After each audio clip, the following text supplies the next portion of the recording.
And welcome to another episode of the Football Smack Talk Show. I am your host, Ryan. And I'm Eric.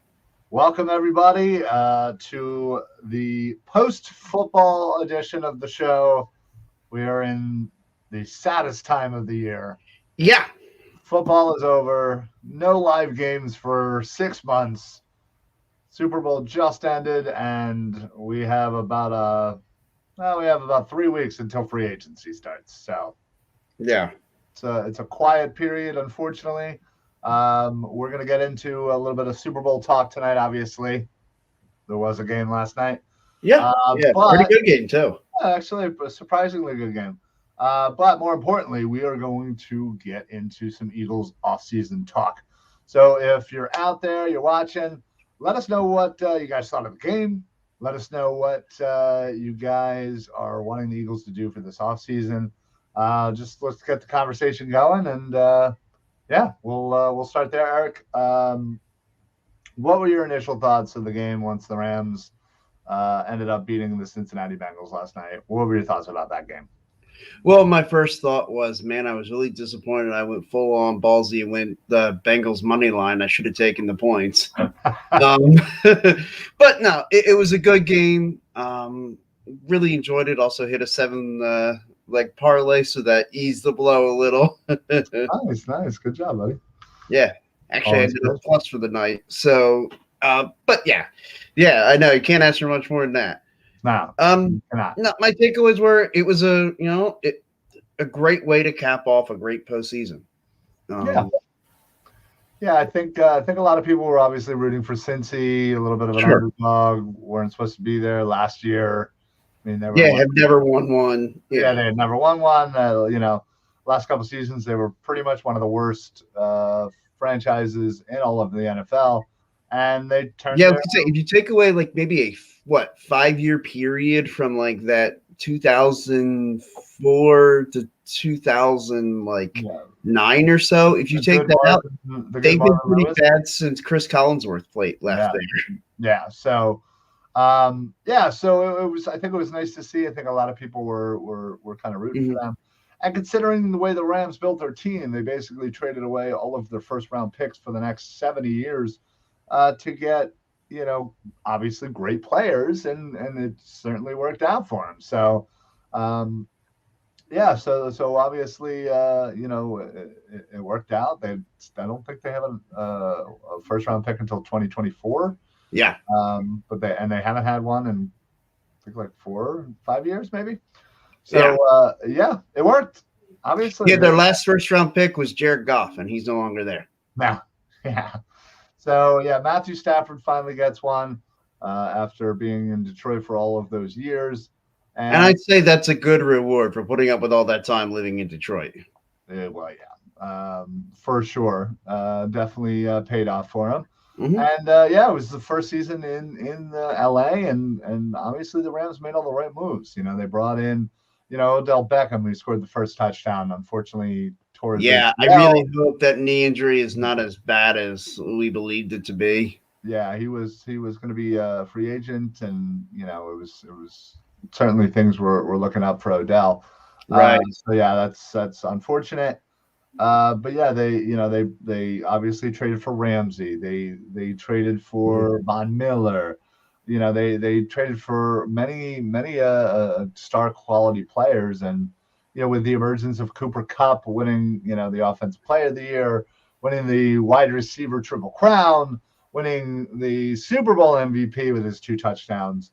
And if ever there was a time where the MVP should have been won by a non-quarterback, this would have been the year, and I think Cooper Kupp would have been the guy. Yeah. Well, it certainly. And not that I don't necessarily disagree that Aaron Rodgers was the MVP. I'm just saying if you were ever going to make a case for somebody other than the quarterback, he was the guy to get that. I think this obviously has to go up as probably a top 3, if not top, wide receiver seasons of all time. Oh, yeah. I mean, just flat out numbers wise. That was like Megatron and Randy Moss level. Like Jerry Rice was great for the consistency of his career. I don't know that he ever had the single season. He never had the single season, but he has the career Triple Crown. Yes. So, That Hey, trumps. look, I'd sign up for that. Yeah, that Yeah. just shows how awesome he was. Oh, Jerry no, Rice is still the greatest of all time. I never did it in a season, but I did it in my entire career. Yeah. That's funny. But yeah, so it was a great game, a little back and forth. Late score by Cincinnati, and then the Rams came back with their final score there to win it. And Aaron Donald obviously was pretty dominant all game, and obviously especially during that last play, ended up causing Joe Burrow to kind of spin around and not. And that throw was not terrible. No, I thought. I mean, for considering he's getting whipped around, I thought if he connects with that becomes like your next Eli and David Tyree moment. I thought P. Ryan could have stretched out for him. Yeah, you gotta lay out. Gotta help that quarterback. Lay out. It's the last play of the game. Come on, bro. But yeah, it was a great game overall. Super Bowl halftime show was pretty darn good too. Yeah, I really enjoyed that. Brought it back to basics, and not with there wasn't like fireworks and huge displays. It was just them like in a weird house in different rooms, and like everybody kind of was randomly. Yeah, and look, that was a halftime show geared for us. Yeah, those guys in their mid to late 30s into like mid 40s. Yeah, exactly. Overall, pretty good Super Bowl. Probably, I would say the best since our Super Bowl. Yeah. Definitely. So gotta give it to them. And as obviously this is always a sad day, the day after a Super Bowl. It doesn't last long for me. Because it's usually like a week or so that I'm kind of like this weekend I'll be kind of down in the dumps because it'll be like, oh man, there's nothing going on. See, I don't even go a week anymore. I'm like, oh really? I give myself a day, and then I'm like, let's start prepping for off season. Let's go. Oh, I try to start prepping for off season, but it's like that first week it's really hard for me because it's like I'm just thinking, man, it's so long until the next game, and I'll let everybody know how long at the end of the show. No, there you go. I'm glad you have your got time to pick up that tradition. Yeah. So we focus our attention now to the Eagles off season, which could be one of the most important off seasons for the Philadelphia Eagles in recent memory. The fact of the matter is they have some money. They have more draft capital than they've had ever. And it's going to be very important as to what they do with Howie and the team. I think a lot of people are wondering, I think first and foremost, whether or not they're going to use some of that draft capital to trade for a quarterback. I think that's on top of everybody's mind because it feels like every other day there's a report that comes out that's saying, the Eagles aren't sold on Hurts and they're going to be looking to trade and yada, yada, yada. And you know what? That might be true. Sure. That might be true. But still, I'm kind of on the mindset of, hey, let's give Jalen another year. I'm not that thrilled about the prospect of having an older Russell Wilson who has been beaten up in recent years. I think Russell Wilson, like as much as I like him, and what he's done throughout his career, I just think he's on the last legs. And he has to be on the decline, right? Yeah. He's on the decline. He didn't play that great last year, or this year, I guess. Right. Yeah, this past season, yeah. But still, I get it. Oh, he would come here. He has a much better offensive line.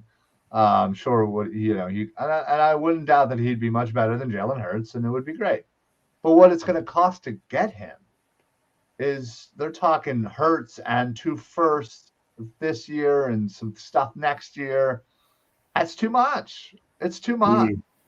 I would rather say, you know what, I'm going to take a chance on Hurts, give him another year, let him develop a bit, because listen, how many times in Philadelphia do we just give up on athletes?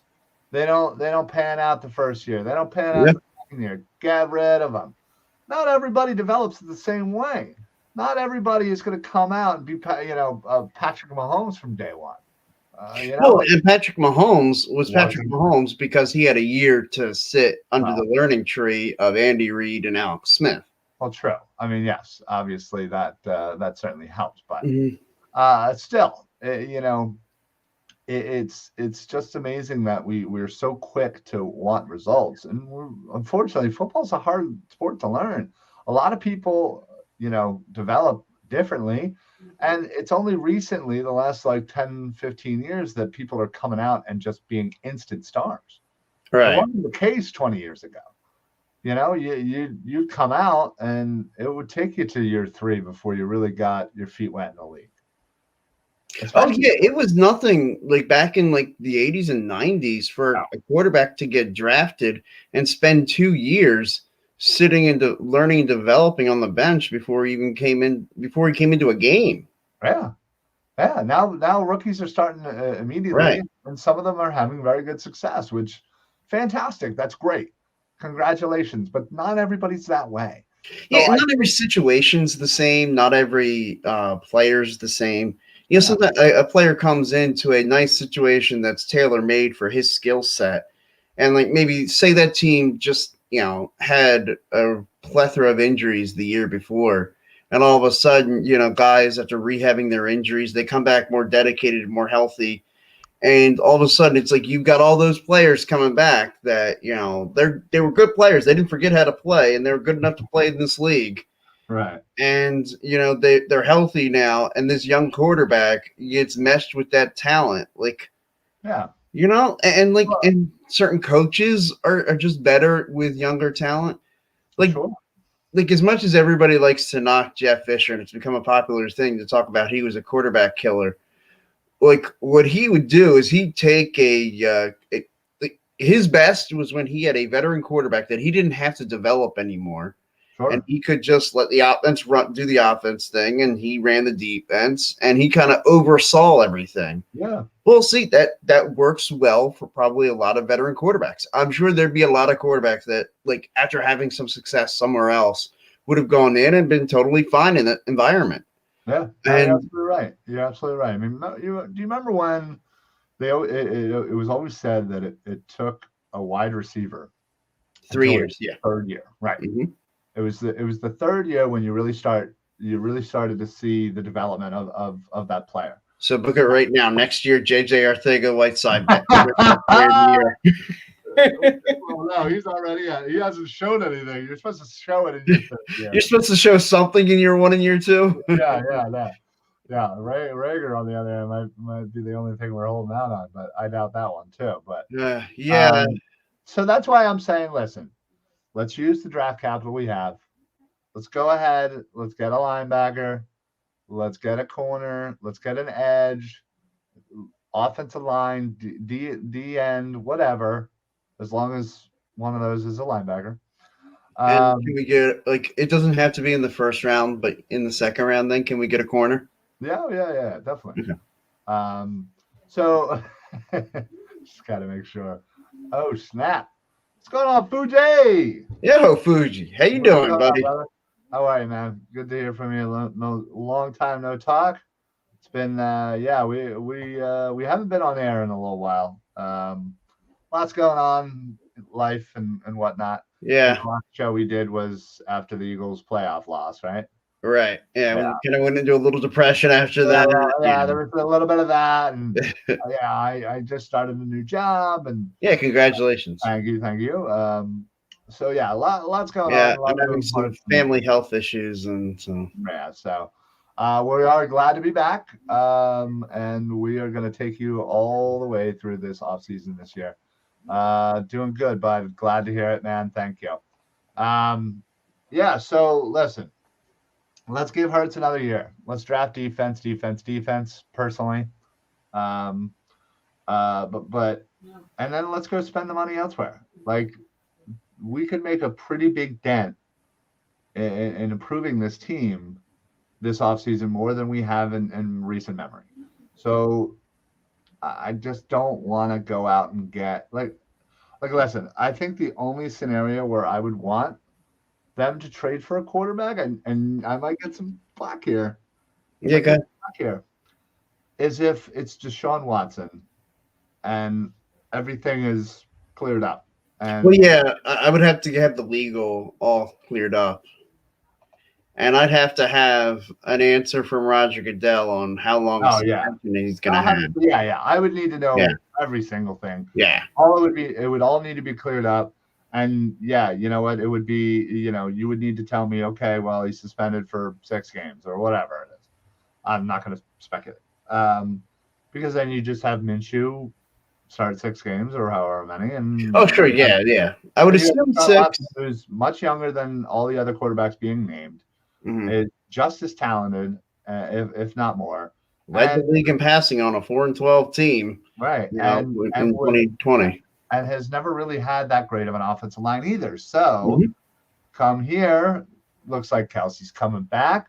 You had the whole left side, the Dickerson and Mailata is just getting better and better and better. Yes, Brandon Brooks retired, but you certainly have options to go on the right guard spot, and then of course Lane Johnson. So. You're coming into a tailor-made great situation for a quarterback. So that would be the only scenario I personally would be okay with in trading for a quarterback. Do you think some of these other veterans now, like, do you think, like, say, an Aaron Rodgers, a Russell Wilson? Okay. Well, the only reason why I think you should bring in those types is if you truly believe you're a quarterback away. Well, what I was going to say. Hey, hold on. Let me ask the question. I'm asking a different question here. Well, hold on. I'm asking this question. You answer that in a minute. Is the Eagles a quarterback away from being a serious contender in this league?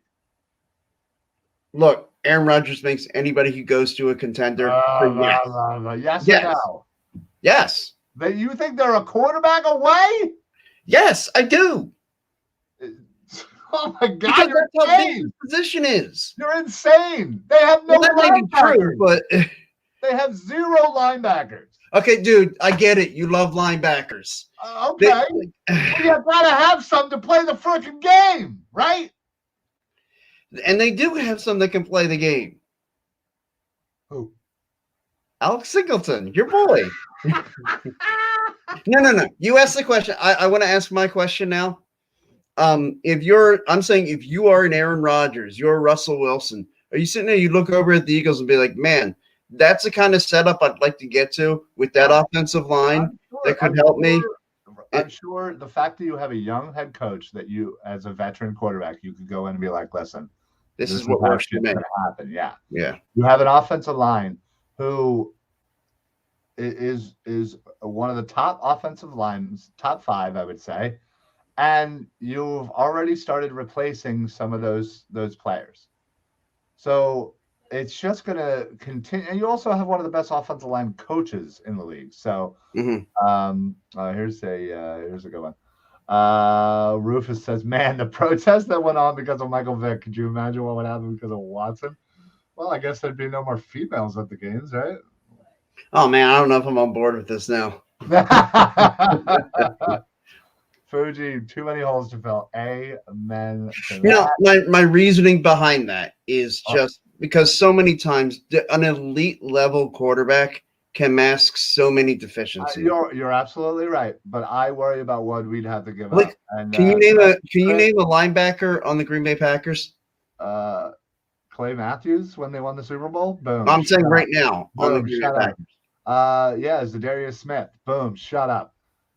Chris Lahiff, bring back Wentz. Do you really think Carson Wentz is leaving Indy? I know that there's been a lot of reports. There's a report that's saying that they're going to trade him or release him. I think it's insane. I do too. I don't know how they're going to pull it off, considering they just got him. But man, that would be hilarious. Not going to lie. That would be hilarious. What did the Packers do this year? They won the division. They were the number 1 seed. And yes, I know they lost second round of the playoffs. What our team do? Lost in the first round? Yeah. Well, I'll tell you, they didn't win the division. They didn't have the best record in the conference. No, you're right. And what did the Packers do this season? You're right. Yeah, you keep talking about Aaron Rodgers. They had Aaron Rodgers and a better wide receiver. and a better running Okay, game. they had Devontae Adams, which is incredible, but I would argue that Lazard and like Valdez Scantling, like who are they with? Oh, I'm sorry. Greg Ward. Oh, Greg Ward is a wonderful wide receiver with a great last name. JJ, come on. You act like we have a plethora of amazing wide receivers. We got one guy who's great, who has the potential to be a great in this league. You have one guy who's a clear bust at this point. You have one guy whose only reason why he's even in the league is because every other freaking wide receiver got hurt 2 years ago, and he's managed to stick on. And then your other wide receiver, the only thing he does is he's quick. I mean, and then the other guy, you could have DK Metcalf. Look, I get it. I don't like any of their receivers either. Right. But, hey, Ryan, I hate to cut you off. Ryan, I hate to cut you off here. You know, I alluded earlier about some family issues. Yeah, that's fine. I am gonna. We'll cut off early. That's fine. Well, no, I mean like it Oh, I meant like we're gonna cut right now. Yeah. Yeah. No, that's what I meant. Yeah, so that's fine. All good. Sorry for the short episode. Yeah, sorry everybody. Yeah. Okay. No apologies. We will get back to this next week as we have all off season to talk about stuff. Yeah, we've got a minute. Yeah. As a matter of fact, before we head out, I'll tell everybody we have 206 days. All right, there you go. Well, I was going to ask you if you had anything to add, but now do you have anything to add? No. All right, good. All right, folks. Sorry about the quick exit. We will talk more. It's a shame. I thought we were really rocking and rolling too. Anyway, we'll bring it back next week. Don't forget, we will be having our live off-season free agency preview. I believe the first Saturday in March. Details coming soon. Yeah, I'll have some details for you on that too. There you go. Otherwise, we will see you guys next week. Same time, maybe not same time, but same channel. So that's it for the Football Smack Talk show. I'm Ryan. I'm Eric. Happy football, everybody. Absolutely. Thanks, guys. Sorry about the exit. Later.